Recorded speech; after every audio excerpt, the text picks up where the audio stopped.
Hey guys, and welcome to another episode of Modular, the Warframe mod review series. Today, to mark the release of Oberon Prime tomorrow, we're going to be taking a look at his augments, one per day, and then the suit up on the frame on Friday.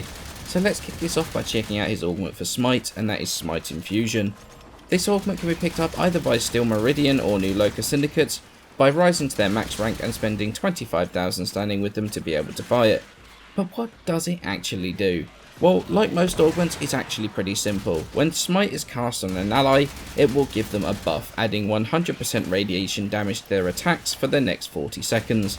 The damage buff can be raised with the use of power strength mods, and the duration with the use of duration mods. Now when I talk about allies, I'm literally meaning other frames, spectres, sortie defense target, mind controlled enemies, Bladestorm clones. There is a huge amount of things this thing can be used on, meaning that it's a very versatile mod and it's going to be useful in a lot of situations. Now the build obviously is going to be important, and the one I was using was a very combat buffing sort of build. For buff builds, you often have two different styles. One with no survivability, designed to hide inside a frost bubble, buffing the team while not taking damage and relying on a trin for energy. The one that I've got though can take a hit in general play, yet provide a really decent buff as well, despite it being pretty energy heavy.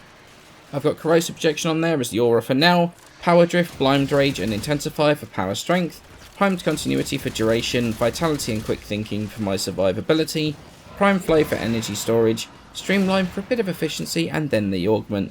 This allows me to put out a very strong buff onto whatever my team needs buffing at the time, yet still be able to take part in the mission normally. Take the hits that you need to, heal, buff, do whatever Oberon needs. It's actually a very solid build and one that I found to be very useful so far. So what do I think of the augment? Well, honestly, I think it is a really good one, but one that suffers from a lack of actual knowledge. One of the things I don't think Warframe does often enough is explain things in enough detail so you actually know what works where and on what. Smite Infusion is one of these. When it works, and that's on things like weapons or some Warframe abilities like Peacemaker or Exalted Blade, it's incredible and one of the best buffs you can actually get from a first ability. But there's nowhere really that shows what it works on except the wiki. That's been wrong on a number of things I've been researching recently.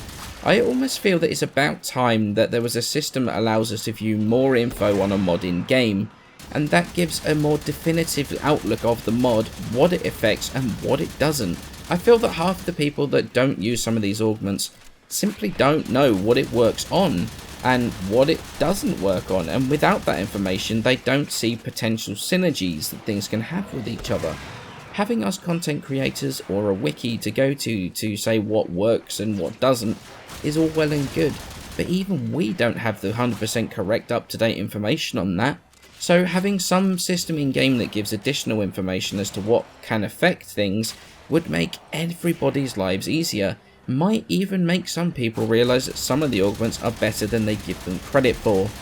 I'm a big fan of these damage boosting augments. I use them fairly regularly for specific things, like honestly mostly events like clan events and stuff where you're running an organised team. We ran a Venom Dose Sarin buffing our Mesa in the Ambulance Reborn event, and in a Grineer based event I would absolutely use a Smite infused Oberon. The damage buff is taken after the rest of the damage is calculated, so it's actually a pretty huge damage buff, especially if you put it on a decent amount of power strength. It's worth picking up and playing around with, especially if you like playing a frame designed to support your team. So, I hope you enjoyed my quick look at the augment. There isn't really a whole lot to talk about here with it, but I wanted to talk quickly about that lack of info that Warframe seems to have on these things in game, since it's a problem we've had for the longest time now. Going to be taking a look at the Hallowed Ground augment tomorrow, but for now, many thanks for watching, and I shall see you in the next video.